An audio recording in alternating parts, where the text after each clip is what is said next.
Hi, and welcome to the Real Life Scoop, where you will find ideas, insights, and inspiration on all things real estate and real life. Today is episode 2 of Mom Stars. And mom stars to me are just mom rock stars who are out there raising their kids and handling all the day-to-day stuff that goes along with that. And in addition, they're pursuing their dreams and whatever that may be, maybe building a business or pursuing their career or some other fantastic hobby or volunteer or anything that they want to do. But these moms are truly inspiring to me, and I know they will be to you too. So I'm super excited today to talk with my good friend Sarah Zakowski. She has 2 amazing kids, and she started a business, Columbus Staging Coach. It is a staging company here in Columbus where she helps people get their houses looking beautiful to sell for top dollar and as quick as possible. So instead of me talking about how wonderful she is, I pulled a couple of things from social media. Oh. So some recommendations and referrals of customers of yours. So I wanted to read a few of those. I believe her excellent eye for detail and all of her suggestions helped to bring in 6 offers in 24 hours, all at or above ask. So what more can you ask for when you're trying to sell your house? She is professional, talented, and a pleasant person to work with, and I absolutely agree. Thank you. Your changes are extraordinary. You're very talented. Columbus Staging Coach at her best once again. And outstanding and a wonderful eye. So those are just some of the things that I saw on social media. Thank you. So super exciting. So anyway, Sarah, tell us a little bit about your business and what you're doing now. So I am a home stager. It's, as you mentioned, it's called Columbus Staging Coach. And I stage occupied homes. So there's vacant homes or there's occupied homes, and I only do occupied homes. Okay. So, if somebody has completely moved out, there's no furniture, then I can make recommendations as to who you can use. But I work with the seller face to face and work with what they have. Most people have decent things these days, right. And so I just work with what they have. I'm basically an editor, is how I kind of word it. That I just edit their home. So if one room has too much furniture, then I can move some of those pieces out and move it to another room that doesn't have enough furniture. Just depersonalizing, decluttering. It's just taking each room one by one and focusing on their focal point of each room. What do we want to highlight? What do we maybe not want to highlight? Sure. And really just take each room step by step.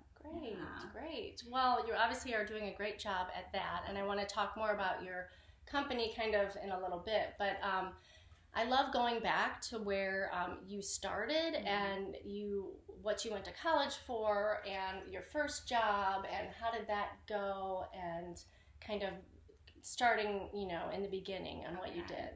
So I graduated from University of Cincinnati in physical therapy assisting program. Okay. And I loved being a therapist. Okay. Yeah, I was a therapist for 12 years. And I worked mostly in the acute care setting, skilled nursing homes. And while I was doing that, at the same time, I was just helping friends and family stage their homes. Oh, okay. And just for free, just because I loved it. And at that time, I really didn't know the term staging. Right. I had no idea. I just probably thought didn't really exist back then almost. Yeah, it really wasn't super popular. Right. So, I just have always been a good organizer, attention to detail, and let's make this room look a little bit more spacious by moving your furniture around. But again, I had no idea what staging was. Right. But yeah, I just always had friends and family call me, hey, can you help me? Or hey, I just moved into my house. Right. Where do you think a good place for my couch would be, etc. Right. So So yeah, as I was working as a therapist, I was doing this on the side just for fun. Okay. And but then when we moved from Cleveland to Columbus, I was 5 months pregnant with my second baby, Okay. and it was, going to be a stretch for somebody to hire a 5 month pregnant therapist. Sure. Unfortunately. Yes. Yeah. So, and there were a couple medical issues too that I needed to handle. And I know I was going to have a surgery or two, so it was just a good time for me to just stay, quit therapy, stay home, take care of the kids, take care of myself, and see how I did as a stay-at-home mom. Right. So I did that for a little while. Okay. Yeah. So when you were doing physical therapy, did you think about what that would look like when you had a family, or how would you do that day to day? Was it family friendly kind of a job, or was that not even something you thought about? It was something that I considered. It wasn't something that I necessarily considered when I was young and in college. Right. Okay.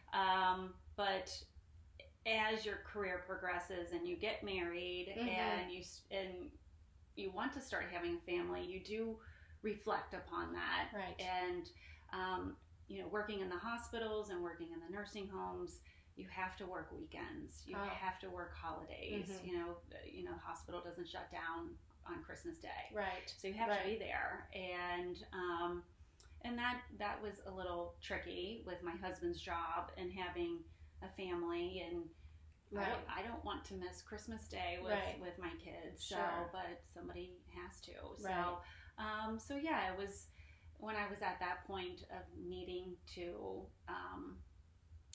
not needing to quit therapy, but having to make that decision of what I was going to do. That was definitely a factor. Okay. So, I think about two things when you said that. I don't think young women think about when they're choosing their career, how someday, whether they want to have a family or not, how are those two things going to go together? I don't think we ever consider those things when we're choosing a career.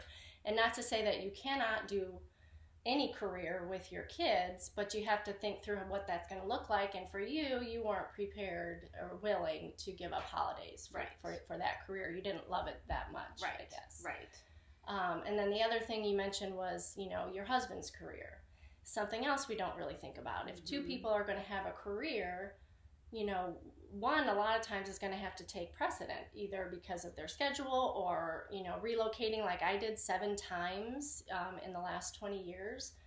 Somebody takes precedent, and how do you decide which person in the relationship that's going to be? Right. So for you, how did that kind of come about that, your husband's career kind of took center stage? Well, it was definitely a financial decision. He was definitely the breadwinner in the family, so it was just kind of a no-brainer that if somebody was to stay home, it was to be me, because I didn't make as much money. Yeah, same. Makes sense. And so how did you find that transition from being a physical therapist and working all the time to being a stay-at-home mom? So, like I said, I needed to make that decision of, obviously no one was going to hire me being pregnant, especially with my second child, and just knowing that I needed to take time off also for my health. Right. So yeah, I stayed home for a while, and I did. I loved it, and it was great. I'm very blessed for being able to stay home and take care of the kids. But there was always something in the back of my mind that I was just kind of missing something. And, I've been working since I've been 14 years old. And it was just a strange transition of always having that agenda every single day to what do I do now? And, so, long story short, how did I get into my job is that, like I mentioned, I was always doing it for free and for fun for friends and family. And my sister-in-law was asked me to come over and organize her bookshelves. Okay. And she has these beautiful bookshelves in her office, but she couldn't quite get the knickknacks right. And where do I place? Is this too much? Is this too little? And I was over her house, and just, again, for free and fun. Right. And it was just kind of one of those light bulb moments that I said, oh, I should do this for a living, but kind of joking, but not really kind of joking. And she, like, we just kind of looked at each other, and she was like, I don't know why you don't do this for a living. Wow. So it was just something that sparked me and sparked an idea, and just kind of went with it. And I really, staging is one of those things that, yes, you have to have an eye and attention to detail, but you also have to know there's rules to staging. It's not just, does this look good, does it not? It's, what do you need to see when you walk in a room? What do you need to focus on? What do you not need to focus on? What is appealing to the buyers right now? Right, because that changes probably all the time. Right. Knowing who the buyer is really important. Being in one neighborhood versus a neighborhood 10 minutes down the road, it could be a completely different buyer. So you have to stage based on who the buyer is, and knowing that, and also just knowing about return of investment and all of that. So it's more than just making something look pretty, because really a lot of people can do that, but there's a lot of layers to staging. So I just made sure, I did a lot of studying, reading up, following tons of stagers on Instagram and Facebook, and what are they doing, and it is a continuing education of a job. So what's super exciting to me and inspiring is you took something that you loved, like a hobby almost, and a lot of women out there, moms, they have hobbies that they maybe are creative, or they're doing, jewelry, or their makeup, or, different consulting, or, a myriad of other hobbies that they might have. But what to take that next step to make it into a company, I think is really inspiring and exciting that you did that. So I was going to ask you a little bit about, what you did to make yourself feel prepared that you can go out there and offer these services. And then, how do you start where you have really no clients to show, or give these wonderful recommendations that you have now? How do you get out there and get your clients? So when I started my company, I really wasn't sure. I didn't know any stagers. I just didn't really know. Shouldn't say I don't know what I was doing, but I wasn't sure. I've never owned a business. Creating a business. Yes, I've never done this before. So again, the internet is my friend. Yes. So just doing a lot of research on how to start a company. I started as a sole proprietorship. And I did that for a few years, but then realized as I was expanding, I needed to turn it into an LLC, and I got a lot of help to turn it into an LLC. Just how to make a website, how do I market, and it was just all a learning game for me at that point. So how did I start? Is I started building a website, and I luckily was actually moving at that time. And the real estate agent that we chose, he said, gosh, just as a side, I didn't mention staging, I didn't mention any of that because I didn't want to mix all that. But at the very end, after our house sold, I said, how did you like the way that my house was staged? And he said, I wish everybody's house was staged the way that I wish everybody could do this. And I said, well, they could.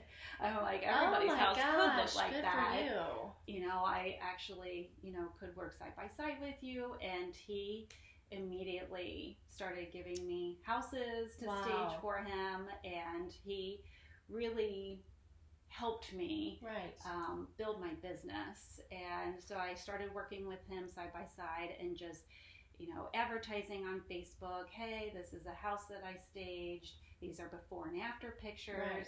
You tag him, and then the real estate agents that were following him saw his houses that were looking really nice, started calling me. Hey, wow, I saw that you staged a house for real estate agent X. And wow. So now at this point, I have 2 other team members that work with me. Very cool. The business is continuing to grow. Yeah. Well, and I like that it grew organically, kind of like that. And I think people, maybe women in particular, I know I struggle with, like, how do I get myself out there? How do I say, hey, everybody, use my services? And I think what you did was brilliant. You showed what you have to offer, and and then somebody saw and said, oh, wow, they loved what you did. Right.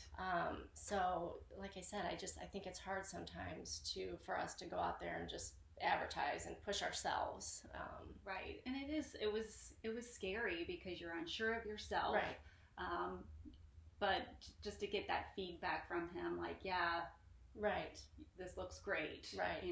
Let's utilize your services, and so it gave me a lot more confidence to move forward. And once you get that positive reinforcement, you do start getting confidence, and then you learn every day. I'm sure it's a learning curve every day. Every day. So what do you do? You said you do social media. What anything else that you do? So I am on Facebook.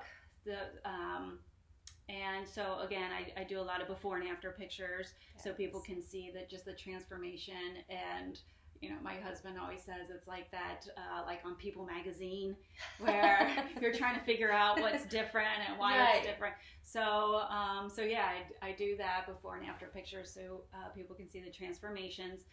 And again, I'll tag a lot of people too, so that my name gets out there a little bit more. Can you explain the tag? Because I'm trying to figure out hashtags and tags and all of that. I don't. Okay, so the tag is what? The tag is so if I'm posting a house that I just did, there's a little button. Okay, wait, let me write this down. Little button. Okay. Little button. I feel like my 10-year-old explaining things to me. Yeah, but, they do. They do. So there's a little button that says to tag a picture, and you can put their name on that post. Okay. And so let's say I tag you in something, your name will be attached to that post, and then everybody that is friends with you can also see that post. So if I tag another real estate agent, everybody that's following that real estate agent, which is typically a lot of other real estate agents, will see that tag. Okay. So the hashtags, I'm learning these things too. Yeah. Being, over 40, right? Like we don't exactly we don't understand these things. Huge learning curve. Yes. So on Instagram, you can do this hashtag.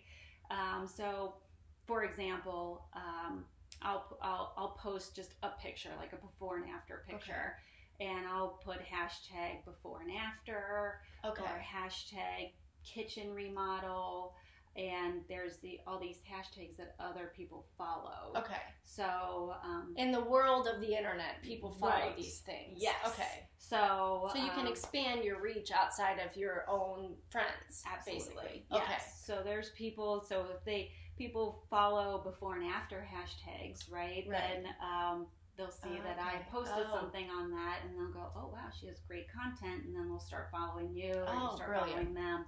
So you can reach people from all over the world. Right. It's kind of crazy. Right. Yeah. Yeah. I'm doing the same, learning all of these social media marketing strategies, and you really can do it with little to no money. If you're posting great content that people are interested in and they want to read. So, very cool. Yeah, very cool. I haven't gotten into the Twitter, and I don't know what I'm kind of. And when I did notice that you are no longer doing a personal Facebook, you're just doing your business. So that's kind of what I'm struggling with too right now. What do you put on business, personal, or do you just have one, or what was your outlook? Yeah, so I did have a personal Facebook, personal Instagram, company Facebook, company Instagram, and I just found myself spending a little too much time on social media. So I got rid of the my personal Facebook page, and that has, and again, it's one of the reasons that I quit therapy, is to be with my family. Right. So it's just one of those things that I just caught myself way too much looking down at my phone. So I just got rid of my personal Facebook page. I still have my personal Instagram, because a lot of times you see the same exact thing on Instagram and Facebook anyway. Right. But I still keep up on my company Facebook page, my company Instagram, and then I do have a company website as well. Yeah. That, it's just, I just decided just to eliminate it, just for spending more time with my family. Right. So I really, the only things that I post on Facebook is just my before and after pictures, and to help market the home that I just staged for the stager, or for the real estate agent. Okay. Yeah. Perfect. So a couple of things about, well, first of all, I'm really excited about you in particular on this channel, because not only are you an inspiring mom to me, but you are in real estate, and you know, a lot of people, what I focus on is real estate sales and investment, and how to make your house look beautiful to sell. And I just read this statistic that staged homes sell 75% faster than non-stage homes. So why do you think that is? So the statistics are 80% of people cannot see beyond what they see right in front of their face. Oh wow, that's huge. And it's huge. It's surprising, actually. Right. So if somebody walks into a room, and let's just say, for example, the bed is in the wrong position, or the bed is way too big for the room, they get the impression that there's not enough space in the room, or gosh, my bed's not going to be able to fit in here, or they just can't see beyond. A lot of people don't have the spatial awareness. Right. Or family pictures. Taking family pictures down is huge. Just because when somebody walks into your house, they want it to feel like their house, and not that they're being intrusive in somebody else's house. And they know they're in somebody else's house, but just to see their family pictures all over the place, it makes people feel a little like, oh gosh, I now know who lives here and who's eating at that table. So just have to really depersonalize that. But yeah, a lot of people just cannot see beyond what they see. Seems very psychological, and that's home buying in particular. You know it when you see it. You know, it could be the perfect house on paper, but you know, if you walk in and it doesn't feel right, you know, you're going to turn around and walk back out. Absolutely. So. And a lot of people, another statistic is people will know if they're interested in buying the house within 17 seconds of walking into the house. 17 seconds. 17 seconds. That is crazy. Yes. So that's, you know, why your curb appeal is super important. A lot of people don't really think about their foyer. Right. But just walking into the house, it's the first room that you're walking into. You know, what's the odor like? What are all your sight lines look like? And you want people to get excited to move forward with moving through the house, or you don't want people to go, right. Can we just turn around and leave a card and walk out, which is what happens sometimes. Yes. Well, that kind of leads me, I was going to ask for a few of your best tips on what people can do to stage their house beautifully. Well, as I mentioned, just to depersonalize, get all of your family photos down, your awards, your certificates.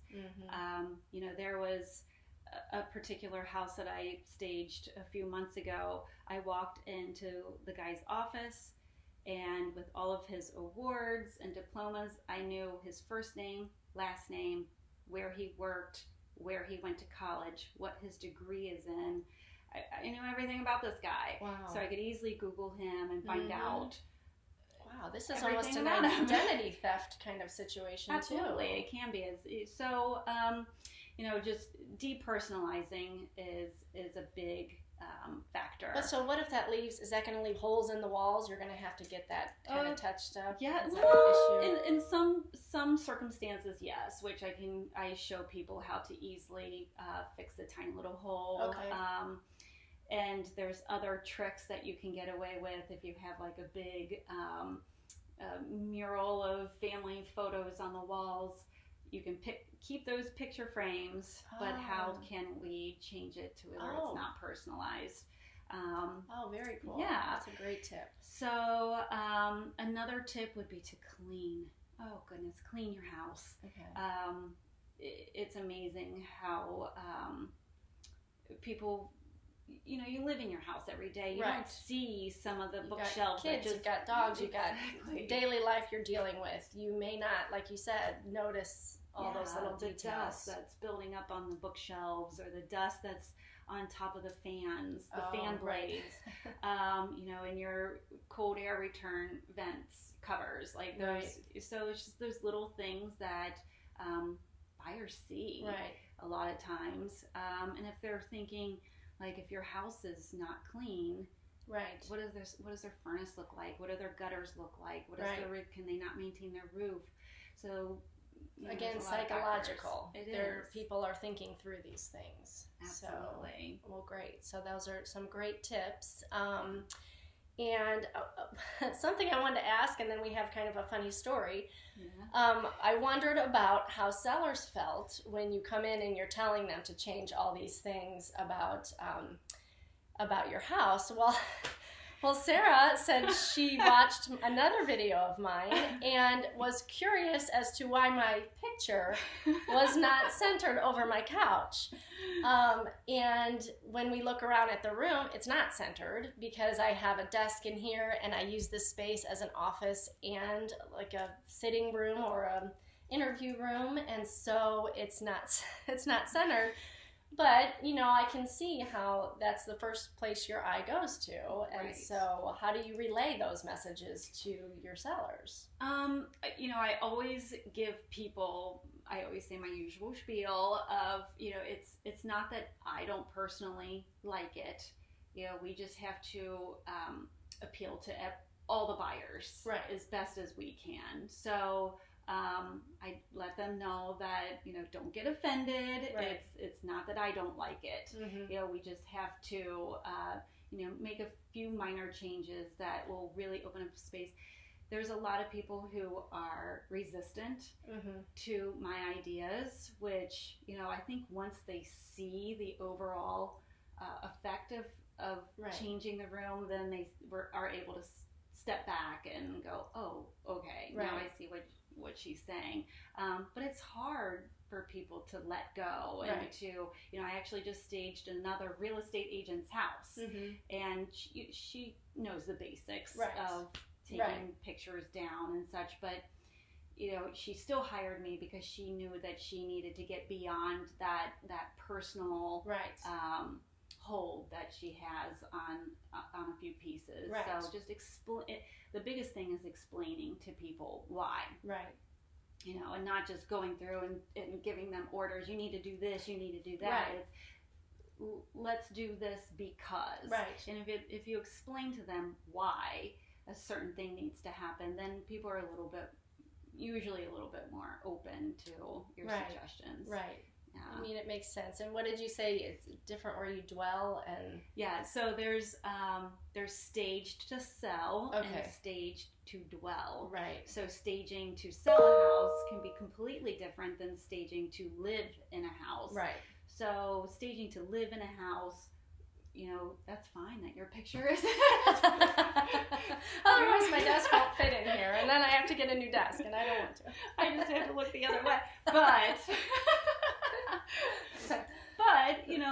there's reality of, gosh, I have to live here. I have to have this desk, and I have to. So how can we make this work? Versus if I were to stage this room, I would probably remove one of the couches, keep the desk because you still need it, but let's make this work. How can we make this painting work?